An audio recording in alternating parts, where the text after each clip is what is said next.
Oke, shalom semuanya. Kita kembali lagi di podcast Ruth. Hari ini kita akan melanjutkan lagi apa yang sudah dibahas sebelumnya di podcast yang pertama ya tentang spirit of idleness atau kemalasan gitu ya. Kita akan bahas lebih dalam lagi seperti yang kemarin kita sempat bahas gitu ya tentang kemalasan. Nah, mungkin agak agak saya ulang ya tentang apa yang sempat Bang Roy sampaikan tentang spirit of idleness, bahwa ini tentang uh, kehidupan seseorang yang menganggur gitu. Orang-orang pun nggak suka menganggur, tapi ya pada kenyataannya banyak orang yang masuk suka dalam kemalasan gitu ya. Nah, kita kembali lagi, mungkin pertanyaan yang mau saya tanyakan lebih lanjut ya ke Bang Roy dan Bang Dedi adalah tentang apa sih yang firman Tuhan katakan tentang kemalasan ini gitu. Tentang orang yang malas tuh kayak gimana? Apakah kalau Bang Roy sempat bilang kemalasan itu manusiawi gitu. Wah, berarti boleh dong Bang males-malesan, kan setiap manusia pun pasti punya kemalasan gitu. Pasti punya keinginan untuk malas dan manusiawi itu normal gitu ya.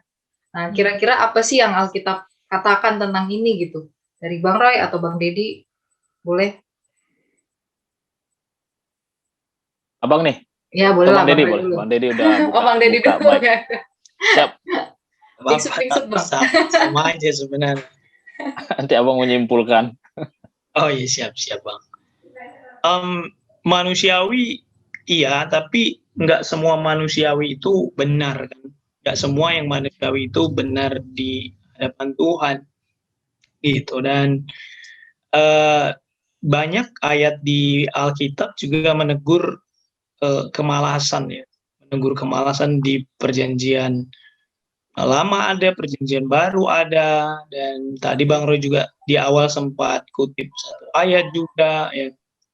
Saya ingat satu kisah bagaimana ketika orang Israel masuk ke tanah perjanjian dipimpin oleh Yosua, dan ada beberapa suku yang sudah dapat bagian ya warisan dari janji Tuhan, tapi ada lagi yang belum gitu ya, ada lagi yang belum dapat, dan Yosua tegur orang-orang yang belum dapat ini karena untuk mendapatkan warisan itu kan mereka udah dapat nih bagian-bagian, kamu bagian ini, kamu bagian ini, tapi mereka harus rebut itu gitu.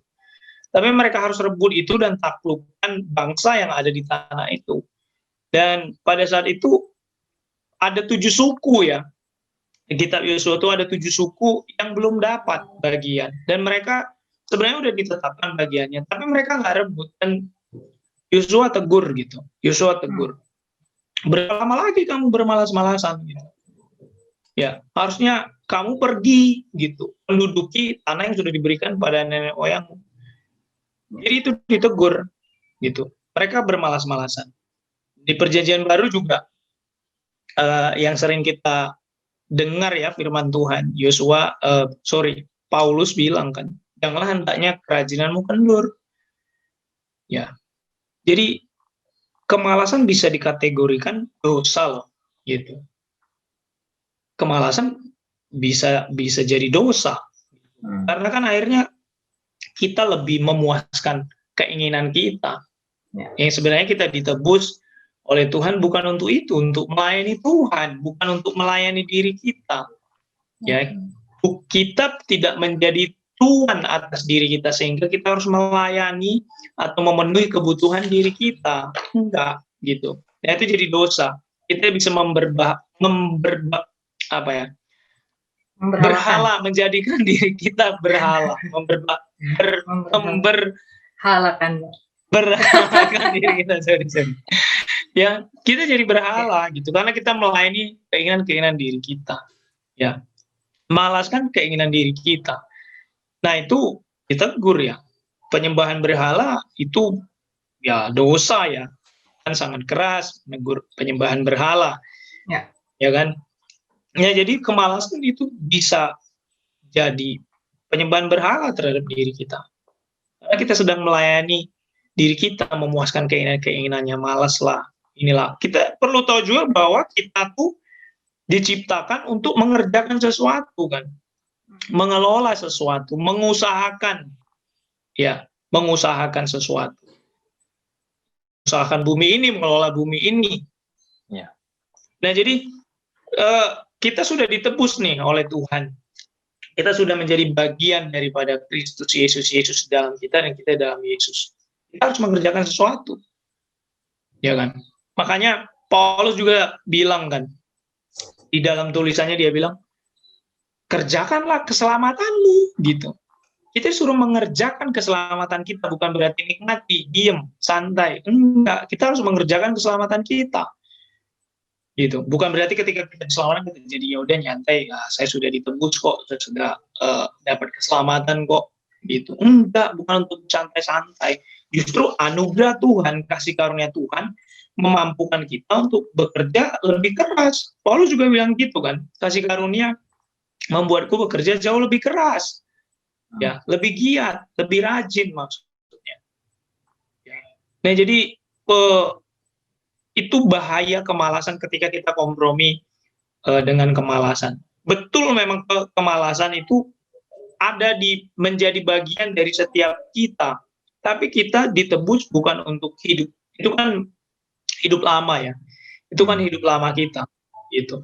Jadi ketika kita ditebus, kita menjadi milik Tuhan sekarang, kita nggak lagi hidup dengan manusia lama kita. Manusia baru dong. Makanya firman Tuhan bilang, janganlah kerajinanmu kendor. Ya. Rohmu menyala-nyala, layanilah Tuhan. Janganlah rohmu padam. Janganlah padamkan roh. Ternyata waktu saya coba kulik-kulik ya, saya coba renungkan, baca-baca tafsiran, baca lagi lebih jauh lagi. Kerajinan kendor itu ternyata ketika kita melakukan hal yang daging.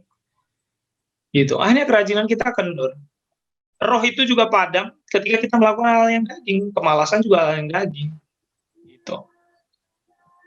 Ya, roh itu bisa padam. Roh yang ada pada kita, roh kita bisa padam ketika kita lebih melakukan keinginan-keinginan daging. Nah, ini kita perlu renungkan lebih lagi ya, supaya kita yang saat ini terjebak dalam kemalasan, hati-hati.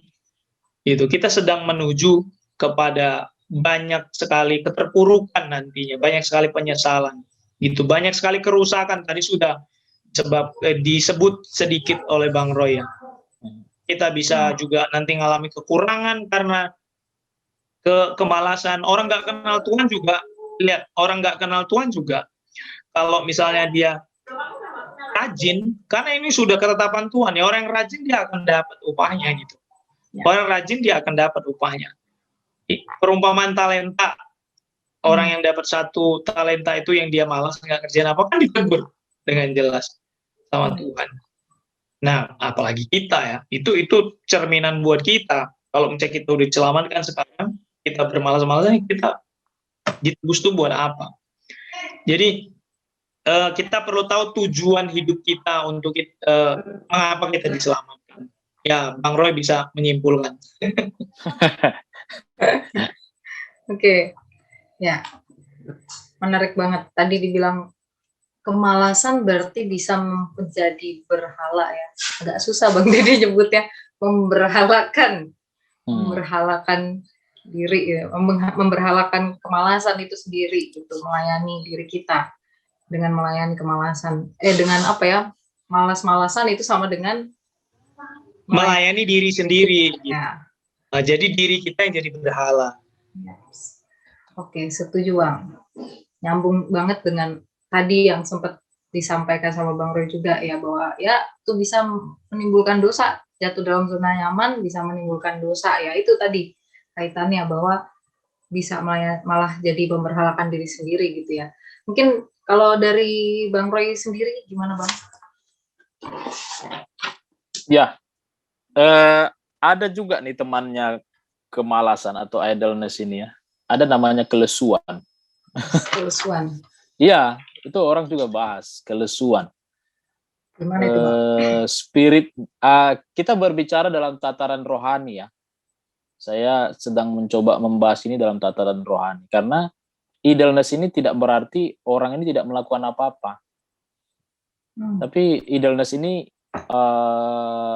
bisa jadi bahkan mungkin sering sekali terjadi di antara orang-orang yang sibuk. Itu yang mungkin secara activity dia tidak idle, tetapi secara rohani dia idle. Lesu. Nah, ini menarik.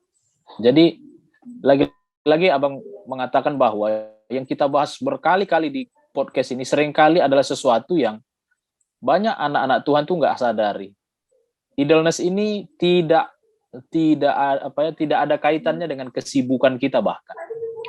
Karena dia itu bisa ada di tengah-tengah orang yang bahkan sangat sibuk, super aktif, yang punya banyak tas, agenda dalam kehidupannya. Tetapi idleness secara rohani bisa dia alami. Nah, ini yang harus kita pahami, ini yang harus kita waspadai.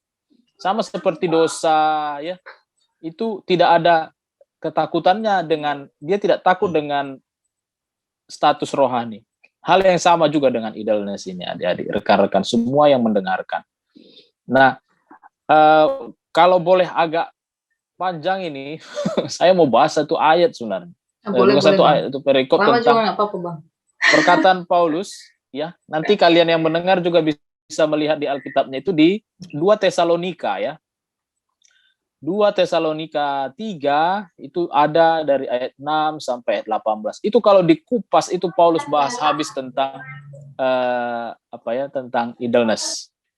Paulus bahas habis tentang idleness. Nah, judulnya di sana itu tentang warning against idleness. Itu judulnya, saya sudah langsung pada konteksnya. Nah, saya coba bahas. Di ayat 6 dikatakan, Paulus bilang begini, tapi kami berpesan kepadamu saudara-saudara dalam nama Tuhan Yesus Kristus, supaya kamu menjauhkan diri dari setiap saudara. Wah, ini saudara, artinya orang percaya, ya, yang tidak melakukan pekerjaannya dan yang tidak menurut ajaran yang telah kamu terima dari kami. Jadi ada orang-orang believers ini yang masih amburadul hidupnya, tidak melakukan pekerjaannya. Ini satu sisi tadi, ya, dia tidak melakukan apa-apa pekerjaannya, lalu dia tidak menurut ajaran. Ini hal rohani. Tadi tidak melakukan pekerjaan ini, ya, satu sisi, tapi ada orang yang hidup tidak menurut ajaran atau terjadi spiritual disorder. Itu pun idleness, adik-adik, rekan-rekan. Melenceng dari ajaran yang benar. Itu ada spirit of idleness di sana. Jadi Paulus katakan di ayat 7-nya, sebab kamu sendiri tahu bagaimana kamu harus mengikuti teladan kami dalam hal begini, kata Paulus, karena kami tidak lalai bekerja di antara kamu. Kami tidak lalai bekerja di antara kamu. Lihat, itu luar biasa sekali. Ya. Teladan di dalam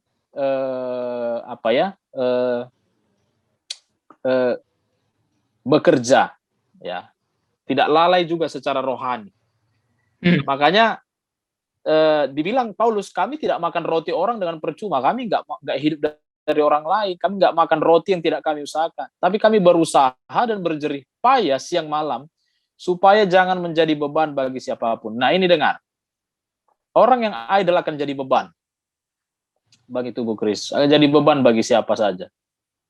Makanya kita perlu berubah dari keadaan ini supaya kita jangan menjadi beban, tetapi kita boleh menjadi berkat. Panggilan kita itu menjadi berkat, bukan menjadi beban.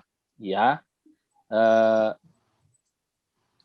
jadi supaya kita menjadi teladan, bukan menjadi batu sandungan. Ini nanti kalau kalian mau sanggah atau mau interupsi boleh, ya, rekan-rekan. Jadi itu yang dibahas Paulus di ayat 6 sampai 8 tadi. Jadi Paulus berkata bahwa mereka adalah teladan dari kehidupan yang aktif di dalam hal-hal rohani, dalam hal yang dalam hal yang utuh begitu. Nah, di ayat 10-11 ya, dia bilang begini, sebab jika juga waktu kami berada di antara kamu, kami memberi peringatan ini kepada kamu, jika seorang tidak mau bekerja, janganlah ia makan. Ini dahsyat nih, ayat ini menggema ini sepanjang sejarah, ya. Siapa yang tidak bekerja, jangan ia makan. Hal yang sama Siapa yang idle rohnya juga, saya mau tarik ini ke dalam hal rohani. Siapa yang idle rohnya, tidak bekerja, kehidupan rohaninya itu tidak bekerja begitu, menganggur begitu ya. Hanya apa ya? Hanya ya dicekoi firman aja, tapi tidak pernah mau taat. Itu maksudnya ya, tidak pernah mau hidup di dalam panggilan Tuhan, dalam ketaatan, kerelaan hati untuk mengerjakan firman Tuhan ini dalam ketaatan, untuk berubah, untuk bertobat. Maka dibilang di sini, janganlah ia makan, maka tidak akan ada pertumbuhan. Idleness secara rohani juga tidak akan memberi makan yang sejati. Tidak membuat orang bertumbuh. Ya. Jadi hati-hati dengan ini. Lalu dikatakan, kami katakan ini karena kami dengar bahwa ada orang yang tidak tertib hidupnya. Tidak tertib. Jadi apa ya? Ada orang yang kehidupannya gak jelas, tidak ada arahan, tidak punya visi. Idleness membuatmu tidak punya tujuan. Dan itulah yang membawa kepada kesia-siaan. Dan tidak bekerja. Artinya begini, tidak bekerja ini tidak fruitful, tidak berbuah, rekan-rekan. Tuhan mau kehidupan kita ini bukan hanya apa ya, punya visi tertib, terarah, tajam, tapi juga pada akhirnya berbuah-buah. Ada banyak anak-anak Tuhan itu ada di berbagai bidang di bangsa ini, bekerja dalam banyak hal. Ada yang dalam ranah politik, pelayanan dan lain sebagainya, para full timer, profesional. Tapi kehidupan rohaninya ini idle, menganggur begitu ya. Dia tidak bertumbuh lagi secara rohani. Dia tidak pernah lagi saat teduh. Dia tidak pernah lagi punya gairah akan pekerjaan Tuhan. Dia tidak mengenal lagi visi Tuhan yang mungkin dulu pernah menjamah dia, membakar dia ketika dia dilayani.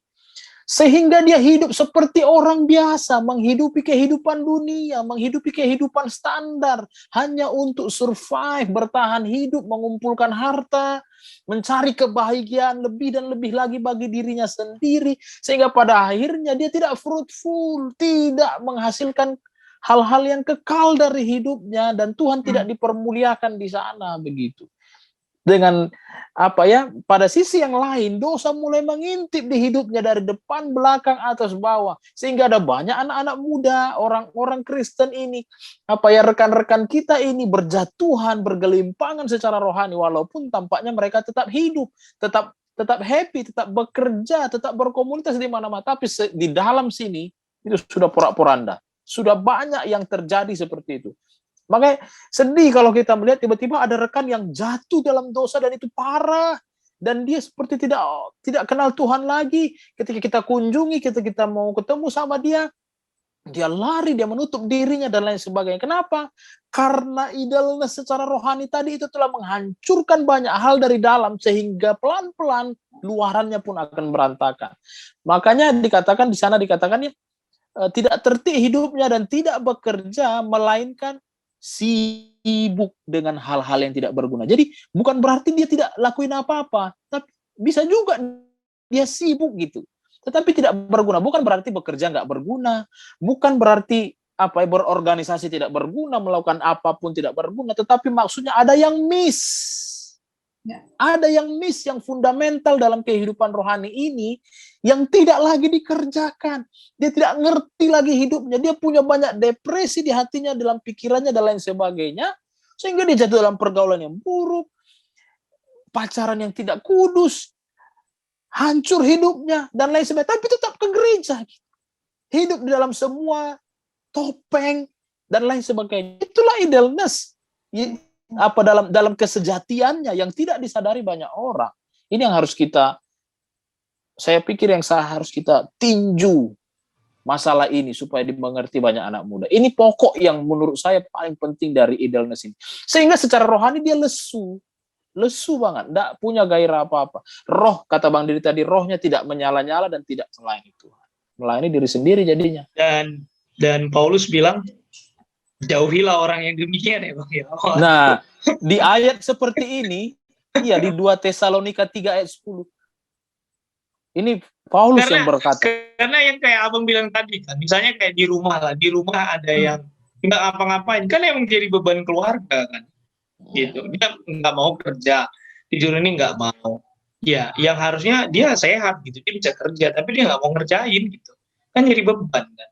Berarti dalam hal rohani juga gitu kan, harusnya kamu kerja gitu, hidup sesuai dengan apa yang Tuhan maksudkan Ha- dalam hidupmu kan gitu. harusnya fruitful, nah gitu Iya, ya. harusnya berbuah kan dia, tapi karena mungkin dia lebih ya kayak tadi berhalakan dirinya mengikuti keinginan dagingnya, kan jadi beban ya, gitu. Makanya mungkin kita ingat satu ayat Paulus bilang harusnya seiring waktu itu kamu udah dewasa harusnya kan gitu. Iya, Kamu udah dewasa gitu, harusnya kamu dapat makanan keras. Ini menohok sekali sih bang, gitu. betul. Ada Dan yang luar biasa Paulus bilang jauhi. Waduh bang, ini gimana bang? Kita harus jauhi. Kamu buat saya nggak nggak fokus nih ngurusin yang lebih. Ini banyak nih orang-orang yang harus diurus ini karena kamu nggak mau ngerjain bagianmu, harusnya kamu udah dewasa. Harusnya menjauhi di dijauhi. sini, menjauhi di sini tolong dipahami dengan cermat ya. Maksudnya begini, kalau kita ada di dalam kumpulan para pemalas, kita jadi malas. Dengar baik. Pengaruhnya itu yang harus diwaspadai. Ketika kamu ada dalam kumpulan atau kamu berkomunitas, bergaul di sana, hari-harimu ada lebih banyak di situ, orang-orang yang tampaknya apa ya, sibuk gitu ya, punya having their own life, tapi secara rohani sudah berantakan dan lain sebagainya. Pengaruhnya itu, idleness itu menyebar ya. Itu kayak wabah. Ya, apa ya Paulus juga bilang kan di Korintus, pergaulan yang buruk merusakkan kebiasaan yang baik. Jadi pengaruh itu, Paulus lebih concern kepada kehidupan rohani orang kalau sudah berkaitan dengan itu daripada hubungan. Lebih baik pisahkan. Firman Tuhan juga berkata, ini ada satu perkataan yang sebenarnya perlu kita renungkan dalam-dalam. Berbicara tentang pohon atau ranting yang tidak berbuah itu ternyata akan terpotong gitu, akan dipotong oleh apa ya, pengusaha kebun itu. Dia lihat, pasti Tuhan juga melihat kehidupan ini. Yang tidak berbuah itu dipotong, dibuang, kayak gitulah ya. Apa gunanya kalau tidak berguna? Lalu Yesus pernah mengutuk pohon ara ya, pohon yang tidak berbuah. Besoknya udah kering. Lalu ada pernah juga perkataan ya dari firman Tuhan itu, Yesus bilang begini, tidak berbuah-buah ini apanya ya, pohon ini. Lalu mau ditebang gitu. Nah, ini ada satu perkataan yang sebenarnya membuat kita tahu bahwa kehidupan yang berbuah-buah itu adalah kerinduan Tuhan. Tuhan dipermuliakan dengan kehidupan kita yang berbuah-buah. Tangkap ya? Ngerti ya? Jadi dengan kehidupan kita yang berbuah-buah ini, Tuhan dipermuliakan. Makanya dikatakan, kamu adalah muridku kalau kamu berbuah. Dan berbuah ini adalah hasil dari seseorang yang hidup di dalam kasih karunia Tuhan, energinya Tuhan, ketaatan sebagai murid Kristus ini. Sehingga pada akhirnya dia berbuah-buah. Menghasilkan buah-buah yang memuliakan Tuhan. Buah rohani, buah karakter, orang-orang yang bertobat, orang-orang yang dimenangkan, buah-buah seperti ini. Mau dimanapun dia berada, di kantor, di pelayanan, dan lain sebagainya. Kamu adalah muridku kalau kamu berbuah banyak. Nah, pohon yang idle, dia terus bertumbuh, membesar gitu tampaknya ya. Tumbuhan, tanaman yang sedang idle ini, nggak kelihatan, pada awalnya sama-sama aja numbu berakar. Tapi pada akhirnya kelihatan bedanya. Akan nampak nanti perbedaan yang kontras dari yang idle dengan yang tidak idle. Dari apa ya? Dari apakah dia berbuah atau tidak. Yang satu tidak berbuah, yang satu berbuah lebat. Nah, ini kemampuan untuk to be fruitful ini. Itu yang menurut Abang harus kita konsentrasikan di dalam kehidupan kita. Jangan justru menghasilkan kehidupan-kehidupan yang berbuah dosa ya. Buah ini fruitful di sini berbuah dosa, banyak kutunya ini tanaman, nggak menghasilkan buah. Dulu kami pernah punya pohon durian ya di ladang. Dan itu pohon besar, Dek, gede. Waduh, kita udah pikir ini nanti kita makan durian lah dari sini. Luar biasa. Tanah itu subur loh. Ada pohon rambutan yang tumbuh itu berbuah lebat-lebat. Ada pohon mangga atau apalah begitu tumbuh buah lebat. Ada satu pohon durian. Ini nongol ya di situ kita tumbuhin. kita udah berharap supaya ini tumbuh dan bertumbuh, dan kita nunggu musim durian datang. Pas musimnya datang, ini nggak berbuah, nggak berbunga dia, tapi aneh ya, nggak mau berbuah, nggak mau muncul itu durian-duriannya. Sehingga kita pikir, aduh nggak ada gunanya nih pohon durian ini. Kami berpikir, udahlah, mungkin kayunya lah kita ambil, tebang aja lah ini. Bertumbuh di sini nggak ada gunanya gitu. Ini kita loh yang punya kebun gitu. Jadi kehidupan kita tampak bertumbuh, tapi belum tentu loh bertumbuh. Disitulah kita harus menyiasati atau melihat apakah saya sedang idle atau tidak. Dari hal yang namanya fruitful. Lihat, firman Tuhan berkata, dari buahnya lah pohon dikenal. Dari buahnya. Pertama, apakah buahnya baik atau buruk? Lalu yang kedua, apakah dia berbuah banyak atau malah tidak berbuah? Atau buahnya seret? Adik-adik, rekan-rekan yang mendengarkan podcast ini, siapapun kalian, mungkin kamu sedang bekerja, mungkin kamu sedang dalam perjalanan, kamu mungkin sedang misi, kamu mungkin sedang membina keluarga kecilmu, kamu mungkin sedang punya hubungan, pertunangan dan sebagainya. Lihat, apakah kamu masih dalam kekudusan? Apakah kamu masih dalam kerinduan untuk mengerjakan hati Tuhan? Apakah kamu masih punya kerinduan untuk memuliakan Tuhan lewat kehidupan? Apakah kita masih sesungguh-sungguh saat kita pertama kali jumpa Yesus?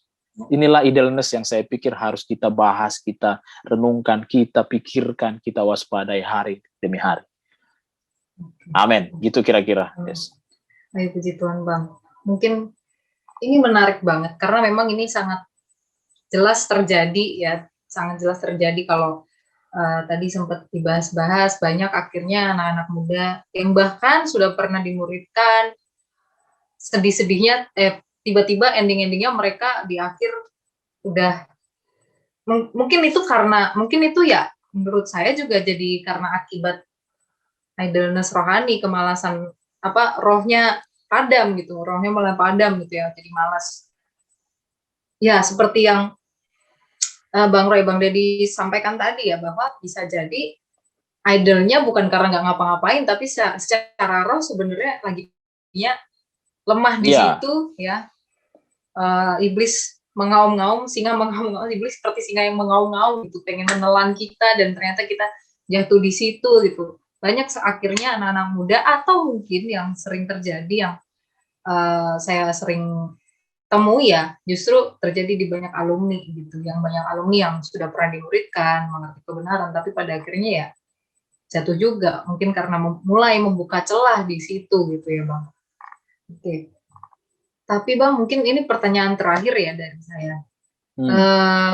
Berarti apa yang harus dilakukan? Tadi yang sempat di Bang Dedi dan Bang Roy sepakat juga adalah karena nggak punya visi, jadinya nggak punya visi, kehilangan tujuan, akhirnya orang jadi males gitu. Nah berarti ya salah satu hal yang bisa membuat kita keluar dari kemalasan ini adalah kita kembali menemukan visi, atau gimana Bang? Maksudnya mungkin kalau untuk anak-anak yang belum mengenal Kristus gitu, yang belum mengenal Kristus, belum mengenal visi Allah gitu ya, kita bisa muridkan dia dari awal. Nah itu mungkin Bang Roy bisa bahas lebih lanjut.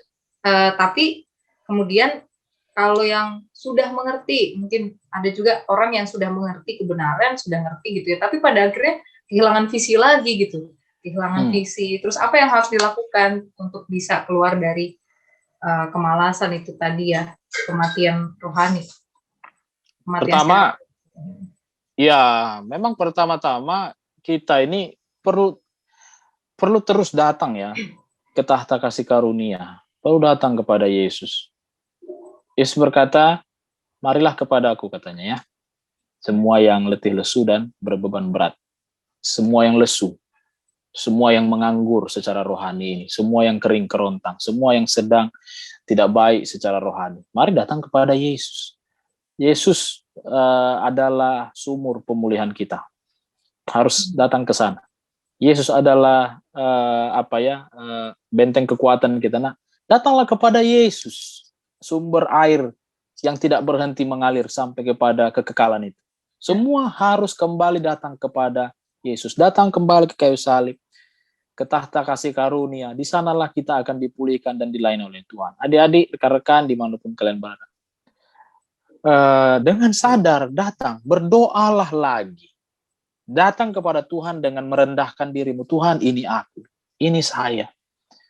Inilah keadaanku Tuhan, Engkau tahu aku seperti ini. Engkau tahu bahwa tidak ada yang tersembunyi mengenai diriku di hadapanmu. Tuhan, pulihkanlah hati saya. Jamah aku malam ini, jamah aku sore ini, jamah aku saat ini Tuhan. Sama seperti Engkau pernah menjamah hidupku Tuhan, jamah aku kembali. Kita perlu datang seperti itu kepada Tuhan. Ya, kan, dan firman Tuhan pasti berbicara. Ya, mari Roh Kudus bakar kembali hatiku Tuhan. Kirim firman-Mu supaya aku tahu apa yang harus kuperbuat. Firman-Mu lah pelita bagi aku. Nah, ketika firman Tuhan datang kepada kita, taati. Kalau itu requiring pertobatan dari hidup kita, mari taati, bertobatlah dari apa yang salah. Mungkin adik-adik, rekan-rekan ada yang dalam ketidakkudusan, ayo, bertobatlah dari itu, kebiasaan buruk, atau ada hubunganmu yang salah dan lain sebagainya. Mari bertobat. Ada yang melukai hatimu dan lain sebagainya, kau punya dalam kekecewaan, mari melepaskan pengampunan. Setelah engkau tahu bahwa engkau diampuni oleh Yesus dari kayu salib. Nah, kita perlu dipenuhi dalam Kristus. Kita bertobat dari apa yang menjadi salah dalam kehidupan kita dan lakukan lagi, kata firman Tuhan di ini ya. Kita melihat sebentar di Wahyu 2. Wahyu 2 ini kepada jemaat di Efesus. Wahyu 2 di ayat 5 dikatakan, sebab itu ingatlah betapa dalamnya engkau telah jatuh, bertobatlah dan ini, lakukanlah lagi apa yang semula. Bukan yang sebelumnya, ya maksudnya bukan yang kita lakukan dalam idleness itu ya, tapi yang semula. Maksudnya adalah kalau kita pernah mengalami kasih Tuhan, revival dalam hidup kita, kita pernah mengalami kelahiran baru yang luar biasa beberapa tahun yang lalu dalam hidup kita. Dan waktu itu kita punya motivasi melakukan hal-hal yang kudus, yang sungguh-sungguh bagi Tuhan, lakukan lagi itu. Setelah kita bertobat, lakukan lagi yang semula, gitu. Nah, yang kedua, kita perlu komunitas. Lagi-lagi punya komunitas. Kalau kamu ada di antara orang-orang, iya, kamu ada di antara orang-orang yang idle, tinggalkanlah persekutuan itu. Persekutulah, bukan maksudnya tidak berteman, bergaul, tapi bersekutu. Tanamkan dirimu, ikatkan dirimu di tengah-tengah support system yang membawamu kepada kehidupan rohani yang naik, bukan turun. Ya, kami berdoa kalian menemukan itu, mencari itu. Ya, kita juga ada pelayanan, kalian bisa join kepada kami, nanti kalian bisa kontak-kontak sama ininya ya, timnya kita, kalian bisa join, tanya-tanya, apakah saya bisa dibina, apakah saya bisa dibimbing, Kak, Bang, gitu ya. Kami terbuka, kita punya pelayanan mahasiswa. Nah, lalu ini bagian terakhir mungkin ya yang bisa saya share. Tadi kita sedang membuka 2 Tesalonika 3. Nah, mari kita lihat di ayat 16 sampai 18-nya itu. Itu luar biasa. Ada janji Tuhan di sana. Ya. Ini ya. Dan Tuhan damai sejahtera ya. Di 2 Tesalonika 3 ayat 16. Dan Tuhan damai sejahtera kiranya mengaruniakan damai sejahteranya terus-menerus dalam segala hal kepada kita, kepada kamu, dan Tuhan menyertai. Artinya apa?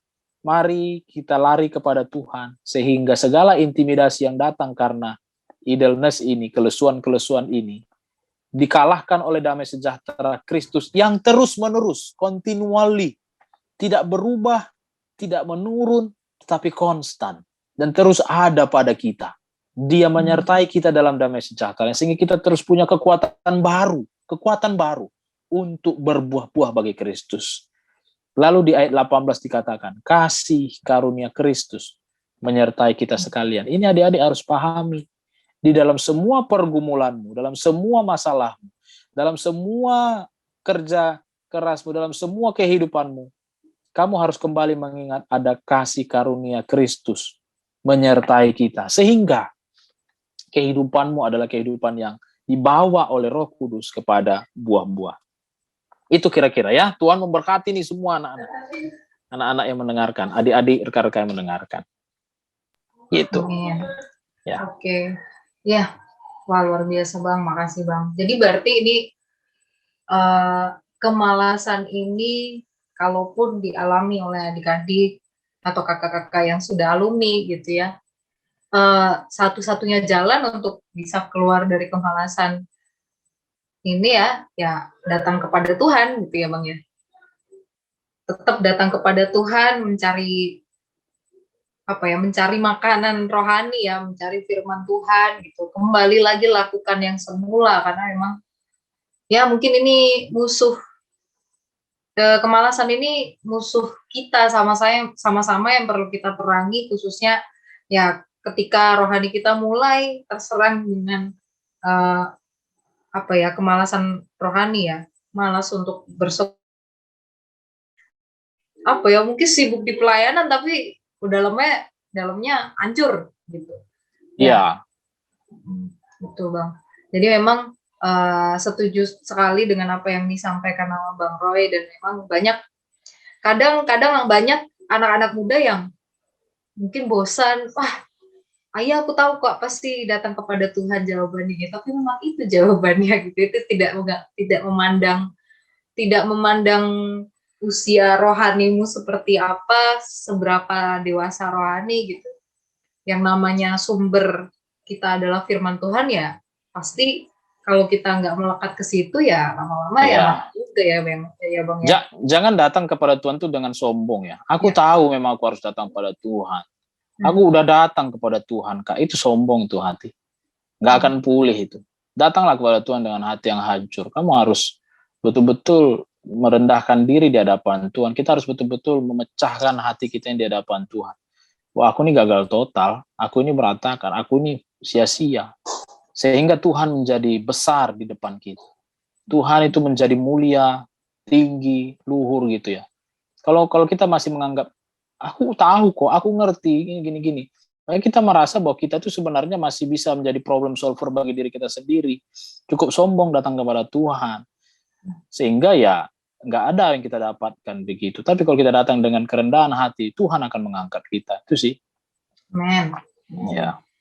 Datang dengan haus dan lapar akan kebenaran ya Bang ya, setiap hari. Dan ya itu pasti orang yang sudah hancur hati. Orang yang haus sudah hancur hati secara rohani gitu. Oke, setuju sekali Bang. Ya, luar biasa lah ya pembahasan kita hari ini. Ya harapannya dari tadi apa yang kita bahas tentang spirit of idleness ini bisa memberkati teman-teman semua yang mendengarkan podcast ini. Dan seperti yang Bang Roy sampaikan tadi bahwa kalau ada teman-teman yang rindu untuk share, perlu didoakan tentang hal ini, bisa hubungi kontak yang akan tertera ya di bagian bawah sini atau mungkin bagian bawah yang di situ gitu ya. Jadi nanti akan ada 2 nomor telepon yang bisa teman-teman hubungi untuk ajak share gitu ya. Dan bisa kalau rindu bertumbuh dalam satu komunitas, kita ada komunitas mahasiswa dan teman-teman bisa dibimbing di sana sama-sama, kita sama-sama bertumbuh dalam Tuhan, bisa langsung kontak aja. Oke. Ya, thank you Bang Roy. Ini juga tadi ada Bang Dedi ya, karena kendala jaringan jadi tidak bisa bersama dengan kita kembali ya, tapi minggu depan kita akan kembali lagi dengan topik yang berbeda dan dengan topik yang lebih menarik, dengan narasumber-narasumber yang juga mumpuni. Ini kita doakan dulu mereka. Oh iya. Yuk kita berdoa sebentar ya. Bapa dalam nama Yesus Tuhan, jamah semua saudara-saudaraku, saudari-saudariku yang mendengarkan podcast ini Tuhan saat ini. Percaya pekerjaan Tuhan nyata atas kami. Engkau yang menjamah hati kami ketika podcast ini diperdengarkan. Aku percaya Tuhan bahwa Roh Kudus sedang berkarya menggelorakan hati semua orang yang mendengarkan ini Tuhan. Supaya mereka diinspirasi, diubahkan, dibangkitkan kehidupannya Tuhan. Bangkitkan anak-anak muda Tuhan. Bangkitkan anak-anak panah-Mu Tuhan. Lewat alat ini Tuhan, podcast yang sederhana ini Tuhan berkaryalah di hati mereka. Para mahasiswa, para profesional Tuhan, anak-anak muda, dimanapun mereka mendengarkan ini, dari berbagai pelosok Tuhan. Aku berdoa Engkau memulihkan mereka, menjamah mereka, menolong mereka. Kalau ada orang yang hari ini butuh pertolongan daripada Tuhan, pemulihan daripada Tuhan, aku berdoa Tuhan, dalam nama Yesus jamahlah mereka Tuhan. Dengan kasih-Mu yang kuat, yang mengangkat mereka, membangkitkan mereka. Bangkitkan Tuhan, Raja Wali ini Tuhan. Supaya mereka hidup menurut ketetapan-Mu. Hidup dalam cinta akan Tuhan. Akan hati Tuhan yang menyala di tengah-tengah mereka. Roh yang hidup, roh yang menyala-nyala. Tuhan, aku berdoa, jadikan mereka berkat dimanapun mereka berada. Bukan menjadi batu sandungan. Dan biarlah kehidupan mereka mulai berbuah murid-murid Kristus yang sungguh-sungguh mencintai Tuhan dan melayani Tuhan. Beri generasi ini visi Tuhan, tujuan ilahi, tujuan yang kekal, bukan tujuan yang fana, bukan hanya tujuan yang bersifat daging Tuhan, tapi tujuan yang indah, mulia, yaitu untuk menjadi berkat bagi banyak orang. Terima kasih Bapa, terima kasih untuk saat ini, terima kasih untuk jamahan-Mu. Di dalam nama Yesus kami sudah berdoa mengucap syukur. Amin. Puji Tuhan. Amin. Ya, puji Tuhan. Thank you Bang Roy buat makasih ya kehadirannya. Ya, kita akan bertemu lagi minggu depan dengan topik yang berbeda. Kalau ada teman-teman yang mau memberikan masukan-masukan, tips atau apapun ya yang pengen teman-teman kasih saran ke Ruth, juga bisa di bagian komentar atau bisa hubungi di Instagram Sion Ministry ya, Sion_ministry ya. Teman-teman bisa follow dan bisa juga komen di sana. Terima kasih buat para pendengar setia Ruth. Kita akan kembali minggu depan. Tuhan Yesus berkati. Shalom. Tuhan berkati.